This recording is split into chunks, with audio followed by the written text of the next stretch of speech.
Back to the Mintner method. I'm your host, Andrew Mintner, and on today's episode, we're going to break down the biggest game of the weekend, the SEC championship game. Now, diving into this game, I just want to put this out there. I genuinely think that both Texas and Georgia could possibly be the most overrated teams going into this playoff. And I don't mean to say that to be like, oh, this is a hot take or anything like that. It's just, I'm not a believer in either of these teams. I'm just not. Either one of them can win the championship, and I could be sitting here in January being like, well, I don't know shit about shit. I'm just telling you from what I see and what I think overall, okay? So let's do this breakdown, even though I really don't have a super opinion on either one of these teams. I'm going to try to be unbiased and look at this through the lens of what we have going on here. Now, when we're looking at the early downs data here, remember we are looking at for Power 5 teams out of 70 teams. So Texas is really good. They're really good on early downs against the pass, which is what Georgia wants to do. And, they're good enough against the rush, which gives them fourth overall in EPA. Now, Georgia's defense is average, and Texas's offense is a little bit above average. So there's not really much to see here in this aspect. Nothing we did not know in the first game, right? Now, we're going to take a look at a couple other things here. But a lot of this is going to be baked into the last game, right? When we're looking at the yards before contact, this is not – Georgia has played a very tough schedule. That needs to be said, right? And they have not done fantastically against it. This is not Georgia team of 10 years ago, okay? That just needs to be known, or 5 years ago even. They're very average on the offensive line that we're looking at right here. That was also shown in the Texas game. Even though they dominated it, you'll see here in a minute, okay? Now, one thing that Texas, their running backs are very good after contact. The main thing here against Georgia, they're not great at tackling once they get their hands on them. They just can't bring them down at first touch. But the thing is, in the last game, you'll see that in the game they played, that was not the case.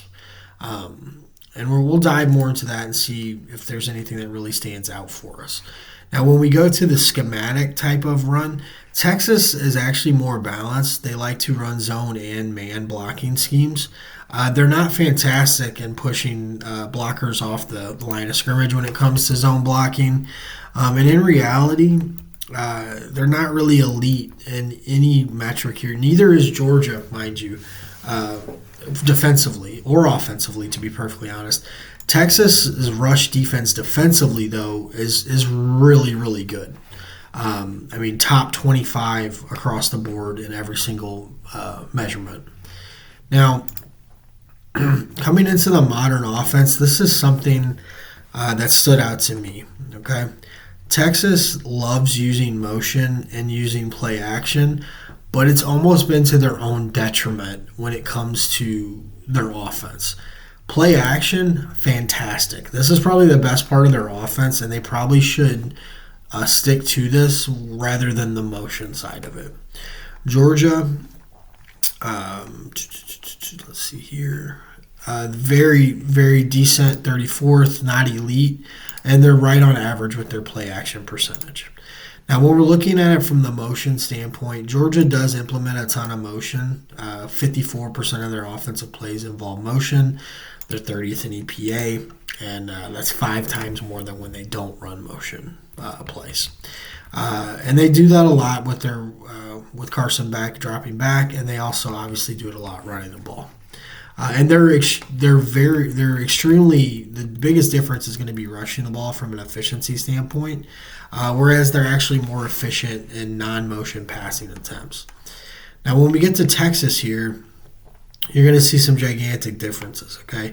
They run motion on passing plays almost 60% of the time. They're still positive on those efficiency, but they're 5 times more efficient in non-motion passing attempts. And then when we're looking from the motion rushing standpoint, they're less efficient running the ball than with motion than if they just lined up and, went after it. And so that's kind of the trend here that you're going to see. They're 10th in overall motion attempts, 57.7%, but it has like a negative correlation to their offense. When they just line up and they just get after it, they're 10th overall in EPA, 7 times more efficient. So that's kind of like, are they going to just line up and hat on hat? That's kind of what you're hoping Sarkisian sees in this matchup. And again, when we go over to the most efficient passing play, Georgia does it at a high clip 20% of the time. Not astronomically more efficient than just a regular passing play, though. And Texas, on the other hand, they run it 26.8% of the time. Again, like what I was saying here, they really could just use either play action and that'd be it. No motion. They don't need to use motion. I don't know if that's going to be something that the coaching staff is looking at. Now, when we look at the defensive side of the ball, Georgia is okay against play action, a little bit above average in non-play action, and then Texas is elite all the way around. Now, the motion side of the ball, this is the type, we're telling them that this is one thing, right? Georgia is 4 times less efficient against non-motion passes. That is what they need to do. They just need to line up from Texas' standpoint and just, play fucking offense. That shows again here. They're 78th in non-motion overall attempts and 33rd in motion attempts from a defensive standpoint. Looking at Texas, there's not really anything to write home here about. They're really good defensively. And that did show in the Georgia game, even though they lost by 15. I think that is something that people need to understand. Okay? So when we come to the personnel matchups, again, this is pretty much just the ongoing trend, okay? Georgia's running 11 personnel 59% of the time. They pass out of it at the 5th highest clip, passing right into, Texas's strength here. This is a strength, semi-strength on strength. Texas, on the other hand, they run 11 personnel 51% of the time. That is pretty low. And then they're passing 54% of the time out of that. They're okay efficiency, 34. They're not like, busting the doors off, right? 12 personnel is kind of where Texas thrives. They're running it 40% of the time, and they're passing out of 12 personnel. Look at that EPA versus rushing. That's 3.5 times higher, right? This is also where Texas's defense is elite. Okay, they're first overall in defending 12 personnel. Georgia does run it at a high clip, 34% of the time, and they do like to pass 39.5% of the time out of it. Astronomical numbers here. Okay, so I feel like I don't have to go through every one of these tabs, but I'm just going to do it anyway for, thoroughness, okay?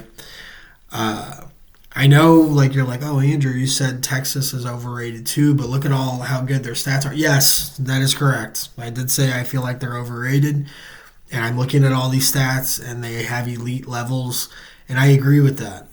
But I'm just not sold, and we'll dive even deeper into that the more we go. Okay. All right. So defensively, that is the unit for them. Their offense, though, is just is not good. It's not good. There's really no other way to put it. They're good, but this isn't championship caliber good, I guess is the best way to put it. Okay. And neither is Georgia's defense. If we're going to be completely frank here, this is probably one of the lower Kirby Smart defenses that we've seen in quite some time. Okay, so let's go to the depth profiles here and kind of get an understanding of these quarterbacks and if there's anything that we're really missing. Okay, so we'll start off here. Georgia is 3rd and behind the line of scrimmage attempts at 30%. It's just... I know, you guys are probably like, this motherfucker won't shut up about this. a negative EPA. If they just throw the ball 1 fucking yard in front of the line of scrimmage, it's 8 times more efficient. But they do that at a less clip. This is an insane profile to me. They're second to last in 1 to 9 yard passing attempts, so that's 29.1% overall. Texas is very similar. I am almost positive. Yep, Texas is first overall, 30.4.6% behind the line of scrimmage passes. These are essentially just extensions of the run, their screenplays, shit like that. This is one of the other reasons I cannot get behind these teams. At least when Oregon does this shit, they're elite at it. Like, look at that EPA. God bless. Like, it makes sense that they throw it behind the line of scrimmage. It's 3 times more efficient than when they throw it in front of the line of scrimmage. Anyway, I digress. Okay. So going to the big dog passing attempts, which is our passes 10 yards or more down the field, Beck has just been abysmal. Okay. 52nd overall in EPA per medium attempt, which is 11 to 19 yards. They are throwing it at a high clip there. And then on deep attempts, it's twice as good EPA-wise. But neither of these are like anything great to write home about. They're average, right? Texas, on the other hand, they are not throwing in the medium percent of the field, 18.5% of the time. And again, they are, 21st overall when it comes to passes 10 yards or more down the field. And they're double, the EPA as Georgia is. Now, I said this in a video I did on Texas and Georgia earlier in the year, okay? I felt like Carson Beck was the better quarterback than Quinn Ewers. And in that game, I was wrong, even though Georgia won and that was the side I was on. But I am going to walk down that take now from what I've seen this year, and we're going to dive more into it, okay?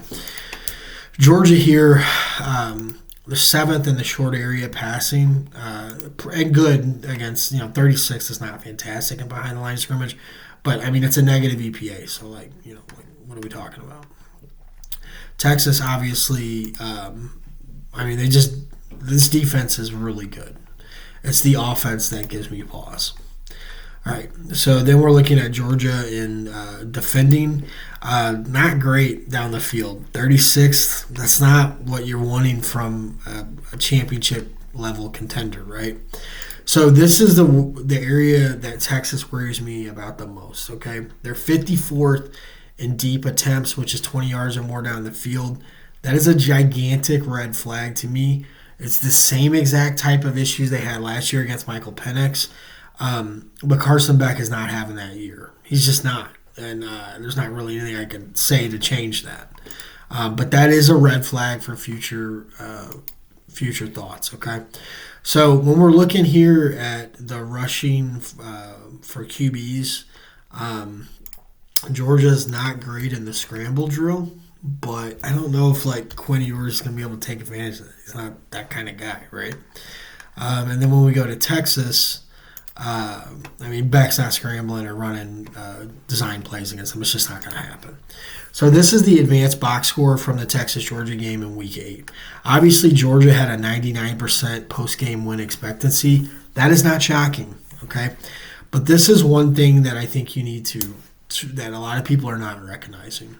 All right, Texas and Georgia had the same amount of opportunities inside each other's 40, okay? Georgia was just able to capitalize better on those opportunities. They doubled them up in points, essentially. Now, another gigantic thing that's not going to happen again, it's just probably not going to. I'm not like Nostradamus here, but to have their average starting field position on their own 38 is just a gigantic advantage over Texas. And as you can see in the average expected points, that's a gigantic difference, okay? Now, this is one thing that stood out when rushing the ball. You can see the line yards per rush. Texas really did well doing that. And then, the stuff rate for Georgia, not great. Not great. They were getting dominated up front. So this is the thing that we talked about, right? So when you watch the Georgia-Texas game last, Georgia dominated the trenches, okay? And that's obvious here with the 17.6% front seven havoc rate and an overall 27% havoc rate. That was just obvious. The thing is, Texas using the motion and using the behind the line of scrimmage plays, that shit just is not, it's not gonna work. Like, it's when you're playing a team that is similar in athleticism and overall talent, you can't smoke and mirror them. Okay, that's just not gonna work. You have to like take it to them from a physical standpoint, hat on hat, north south. Okay, and because like look at this, like it's not like Georgia dominated in the success rate range. They only had a 32% success rate on fucking offense. Okay? So, Texas being 27%, that's just worse. Okay? And then when they got to passing downs, it was just even more worse. Like 14% success rate. And, neither team was explosive. Like, you can't, you just can't out smoke and mirror these guys. That's just not how it works, okay? And like when you look at the game logs, Ewers, he played terribly, okay? Like terribly. But like let's not act like Carson Beck didn't throw 3 interceptions, mind you, okay? So let's look at this passing log real quick. By far his worst game of the season, 4.3 yards per attempt, 3 interceptions, okay? Now, I understand what you're saying. You're like, okay, well, he is cooking these last 3 weeks, right? 11 touchdowns, 0 interceptions. And he did really well against Tennessee's defense, and that is not something I predicted. I felt like he would struggle, and he dominated in that area. Especially coming off a game where Ole Miss just again dominated them. Now, when we look at Quinn Ewers in his game against Georgia, it wasn't much better. Like, let's be real here. Excuse me, let me pull him up.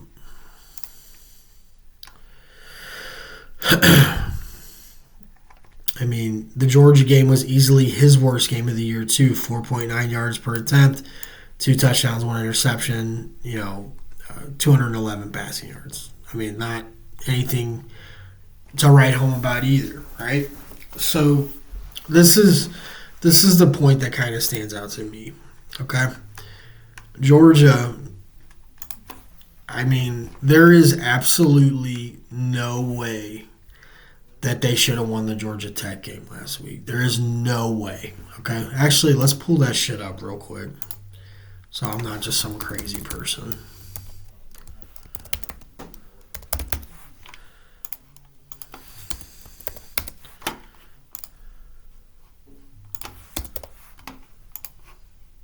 Okay, let's look at this post-game win expectancy. Georgia Tech, 79% post-game win expectancy, okay? And, look at they had a 10-yard disadvantage in starting field position. And they limited this Georgia defense to 9% havoc. They should have easily probably won this game. Now, the problem is on passing downs, they had a 67% success rate, which is unsustainable, mind you, okay?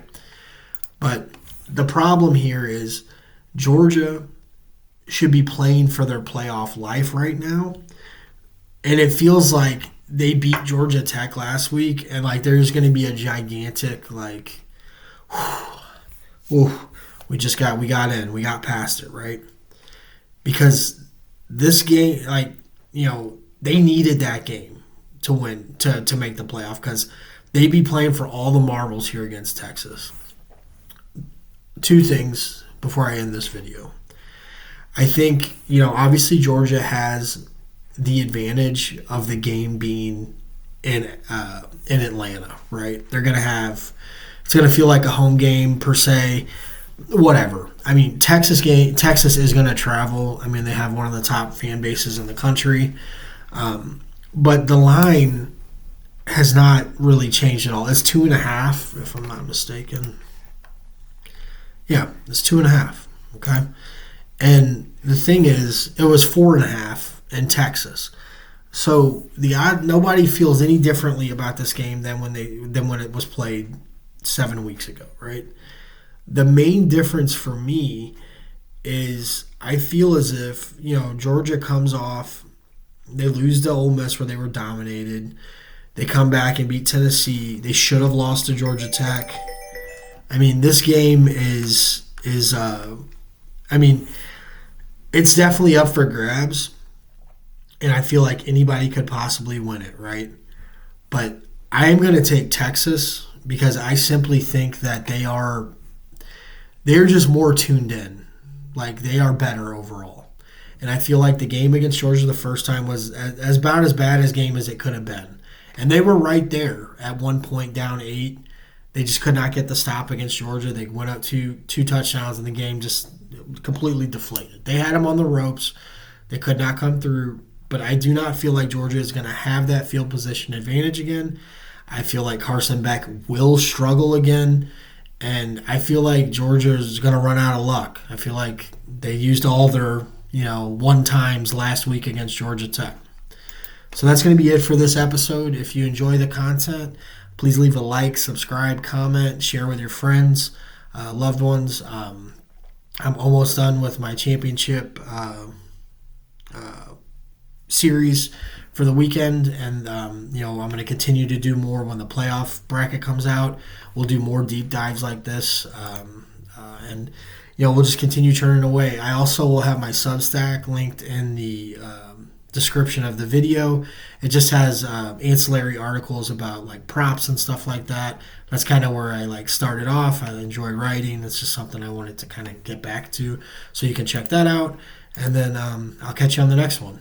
Take care.